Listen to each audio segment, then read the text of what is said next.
ఈ వీడియోలో నేను కోడి లివర్ ఫ్రై రెసిపీ తయారీ విధానం చూపిస్తానండి. ఇది చాలా టేస్టీగా ఉంటుంది.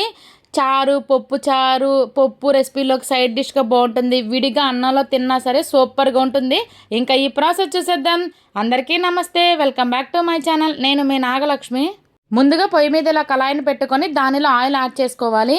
ఈ ఆయిల్ హీట్ అయిన తర్వాత దీనిలోకి 2 పచ్చిమిర్చిని ఇలా చిన్న ముక్కలుగా కట్ చేసి యాడ్ చేసుకోవాలి.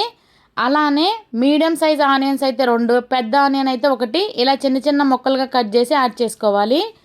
అలానే కొంచెం కరివేపాకు, అలానే రుచికి సరిపడినంత సాల్టు, చిటికెడు పసుపుని యాడ్ చేసుకోవాలి. వీటన్నిటిని కలుపుకొని కొద్దిగా వేగనివ్వాలి. ఇవి మరీ డీప్ ఫ్రై అవసరం లేదు, నేను వీడియోలో చూపిస్తాను. ఇంకా ఇవి చక్కగా వేగుతూ ఉంటాయి. ఈలోపు ఇక్కడ నేను లివర్ని 250 గ్రామ్స్ తీసుకున్నాను. వీటిని వీడియోలో చూపించిన విధంగా చిన్న ముక్కలుగా కట్ చేసి శుభ్రంగా కడిగి పక్కన పెట్టుకోవాలి. ఈలోపు ఇక్కడ ఆనియన్స్ కూడా చక్కగా వేగినాయి. ఇంకా ఆనియన్స్ ఈ విధంగా వేగిన తర్వాత ఇక్కడ లివర్ని యాడ్ చేసుకోవాలి.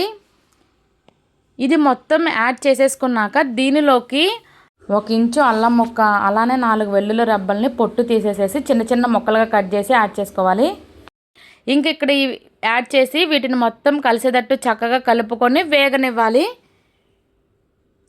అలానే ఫ్రెండ్స్, నా వీడియోస్ మీకు నచ్చితే తప్పకుండా సబ్స్క్రైబ్ చేయండి, అలానే లైక్ చేయండి ఫ్రెండ్స్. ఇది ఒక 2 మినిట్స్ వేగిన తర్వాత దీనిలో నుంచి వాటర్ అనేది ఇలా బయటకు వస్తూ ఉంటాయి. ఇంక ఈ స్టేజ్లో ఒక్కసారి కలుపుకొని ఇంకా వేగనివ్వాలి.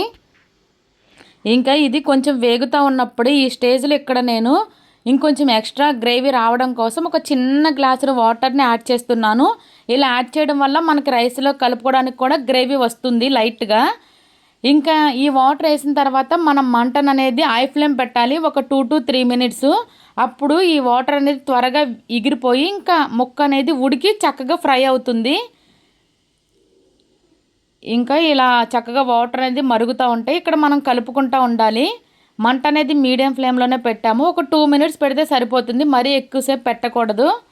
దగ్గర ఉండి కలుపుకుంటూ ఉండాలి. ఇంకా వాటర్ అనేది ఇంకా 2 మినిట్స్లో మొత్తం దగ్గరగా ఎగిరిపోతాయి. వాటర్ అనేది దగ్గరగా ఎగిరిపోయిన తర్వాత మంటను మాత్రం మీడియం ఫ్లేమ్లోకి అడ్జస్ట్ చేసుకోవాలి. ఇక్కడ మొక్క అయితే చక్కగా ఉడికిపోయిద్ది. ఇంకా ఫ్రై అవ్వాలి.